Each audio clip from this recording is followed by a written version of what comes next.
여러분들이 실제로 글을 쓰려고 하시면 굉장히 어려워 하십니다. 그래서 그 문제를 해결하기 위해서 이런 강의를 듣는 건데, 자, 이번에는 제가 쓴 글을 한번 여러분들에게 직접 소개를 해드리고, 그리고 그것을 자세하게 풀어서 설명해 드리겠습니다. 예, 이 글은 제가 쓴 책 안에 들어있는 하나의 토막글입니다. 예, 여기 있죠? 이렇게. 자서전 쓰기 강사가 쓴 자서전, 이 책 안에 들어있는 글인데, 자, 한번 읽어보겠습니다. 제목이 뭐냐면 소개팅입니다. 자, 제목을 먼저 읽어보고, 그 다음에 내용으로 들어가는데, 어떤 식으로 작가가 전개했는지 구성과 전개 방법을 잘 보셔야 될 것 같아요. 자, 처음에 보통 본문이 나올 때 그냥 서술을 하지 않습니까? 그런데 저는 약간 다른 방식으로 합니다. 재미가 없을까봐. 그냥 이렇게 했습니다 하면 재미가 별로 없잖아요. 그러니까 대화체를 집어넣는 거죠. 상황극이라고 보시면 됩니다. 상황극. 그러니까 제목만 보고 나서 이 상황극을 처음에 보면 감이 처음엔 잘 안 잡힐 수도 있죠. 몇 줄을 읽어보면 아, 이게 무슨 말이구나 하는 거를 아실 수가 있을 겁니다. 경호야, 오랜만이다. 그러게 한동안 못 봤지. 여길 30초만 늦게 지나갔어도 널 못 만났을 텐데. 맞아. 철저하게 물리학 법칙에 지배받는 거지. 시간과 공간이 정확히 일치해야 만날 수 있다 이거야. 둘 중 하나라도 조건이 맞지 않으면 만나지 못하는 것 아니겠냐? 흐흐. 내가 요즘 물리학 잡지를 좀 보거든. 뉴턴 월간 과학 말이야. 예, 이렇게 지금 대화가 이어지고 있습니다. 둘 사이의 대화인데, 그래, 전공을 바꾼 건 아니지? 그럴 리가. 도서관에서 우연히 잡지를 주워 들었는데 몇 페이지 넘기다가 그냥 빠져들었지. 재밌어. 수학을 잘 했으면 물리학을 전공해보는 것도 나쁘지 않았을 텐데, 특히 천체 물리학이 매력적이야. 널 만나니까 생각나는 게 있다. 소개팅 한번 해보지 않을래? 소개팅? 여자를 만나라고? 글쎄, 생각을 안 해봤는데 지금부터 생각해봐야겠네? 그래, 이제 나이도 적은 게 아닌데 너도 연애 좀 해봐야지. 그러면 소개팅을 한다고 치고 시간과 장소는 알려줘봐. 이렇게 얘기를 했어요. 다음 주 토요일 서울극장 앞에 1시까지 나오면 돼. 하고 약속을 잡습니다. 그래, 알았다. 나갈게. 혹시 천재지변이 생기면 그땐 못 나간다고 알려줄게. 흐흐. 해서 두 사람의 대화가 마무리가 됐습니다. 자, 이제 서술은 뒤쪽에 나오고 여기는 대화만 나왔는데 어떤 내용인지 대충 감이 잡히시나요? 자, 이제 서술을 시작합니다. 설명을 해야 되겠죠. 이 상황극이 어떤 건지. 대학 캠퍼스에서 본관 건물 앞을 지나가다가 소개팅을 권한 친구와 만난 건 우연인지 필연인지 알 길이 없다. 아마 필연이었으리라. 대학 4년간 연애 한번 해보지 않았던 대학원생이 여자를 만나러 나간다는 것은 선뜻 내키지 않는 일이었다. 그러나 그날은 어찌 된 일인지 친구의 제안을 순순히 받아들였다. 뭐 특별히 마음이 끌린 것도 아닌데 거절하지 않았다는 것이 신기할 정도였다. 어머니로부터 물려받은 내성적인 성향 탓에 이성 친구와 교제한다는 것이 자연스럽지 않았던 상황이라 거절할 만도 했지만 그날은 그냥 단박에 승낙해 버렸다. 자, 그 대화를 통해서 이런 일이 있었고 또 그것을 어떻게 받아들였다 하는 것을 지금 서술하고 있죠. 며칠 후 교회 청년들이 모이는 토요 집회에 참석했을 때 집회가 끝나고 사석에서 친구들과 이야기를 하고 있었다. 연애 경험이 풍부한 친구에게 한마디 던졌다. 며칠 후에 내가 소개팅 자리에 나가는데 나한테 뭐 조언해 줄 것 없냐? 친구는 반색을 하면서 내게 말했다. 그거 좋은 일이네. 가만히 있자.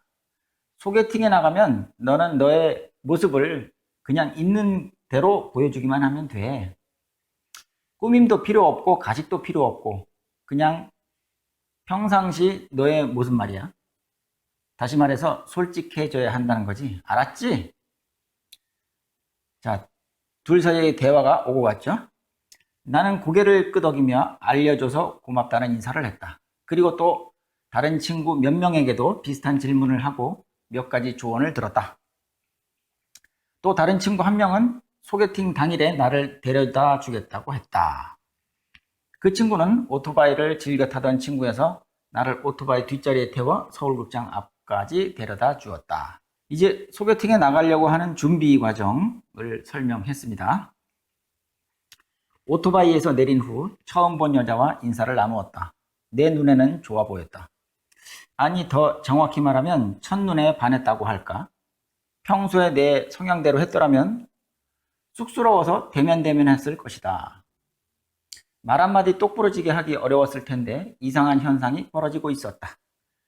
나도 모를 상황이었다. 근처 커피숍으로 안내하고 자리에 앉아서는 내가 먼저 이야기 보따리를 풀어놓기 시작했다. 어디에 그 많은 이야기거리가 숨어 있었는지 한번 펼쳐놓자 끝도 없이 쏟아져 나왔다. 말을 하고 있는 나 역시 놀랄 일이었다. 속으로 생각했다. 내가 말을 참 잘하는구나. 그때 이야기했던 내용은 잊어버렸지만 아마 신변잡기에서부터 시작해서 우주의 기원에 대한 이야기며 신앙, 철학 등등 알고 있는 지식들을 죄다 쏟아냈을 것이라고 추측한다. 나중에 아내에게 물어봤다. 그때 내 첫인상 어땠어? 했더니 오토바이에서 내려 헬멧을 벗는 걸 봤는데 키는 짝달막하고 모범생 같은 얼굴을 하고 있는 것이 내 스타일은 아닌 것 같았어. 영 아니었어. 라고 말을 했단 얘기죠. 그랬다. 아마 그랬을 것이다. 고지식하고 융통성 없는 성격에 대체로 비호감 스타일이었지 않을까 생각한다. 지금이야 그동안의 사회생활을 통해 그때보다 더 사회화되어서 대체로 흐름에 맞춰가고 있지만 그 당시에는 사회 경험이 없는 학생이었기에 오죽이나 고지식했을까 생각한다. 소개팅 이후에도 만남은 이어졌고 만남은 유쾌함으로 커져갔다. 학부 4년간 여자친구 없이 지내던 숙맥에게도 애인이 생긴 것이었다. 그리하여 2년간의 연애 끝에 100년 가약을 맺었다. 여기까지 해서 중요한 내용은 다 나왔죠. 그 다음에 이제 결론 부분으로 들어갑니다. 지금 생각해본다. 만일 소개팅을 권한 친구와 그 시간 그 장소에서 만나지 않았더라면 지금의 내 모습은 지금과 무척이나 달랐을 것이다. 왜냐하면 그 자리에 나가지 않았을 것이기 때문이다. 그러면 지금의 아내를 만나지 못했을 것이고 딸도 이 세상에 태어나지 않았을 것이다. 당연한 얘기지만 이렇게 생각을 해볼 수 있다. 그런 내용이죠. 그리고 이렇게 해서 그냥 끝내버리면 별로 재미가 없으니까 인용을 하는 거죠. 유명한 사람들의 이야기를 뭐 명언이나 격언 같은 것을 딱 인용하면 그래도 좀 어필이 많이 되겠죠. 독자들한테. 그래서 하나를 가지고 왔습니다. 프랑스의 사상가 장폴 사르트르는 말했다. 인생은 B와 D 사이 C이다. 유명한 말이죠. 그래서 이걸 가지고 온 겁니다. 우리는 신으로부터 자유의지를 선물로 받았기에 인생 중에서 만나는 수많은 선택의 순간에 우리에게 주어진 자유의지를 사용할 수 있다. 그 선택은 자신에게만 고유하게 주어진 것이며 선택의 결과는 자신에게로 돌아온다. 신으로부터 부여받은 선택의 신성함을 존중해야 할 것이다.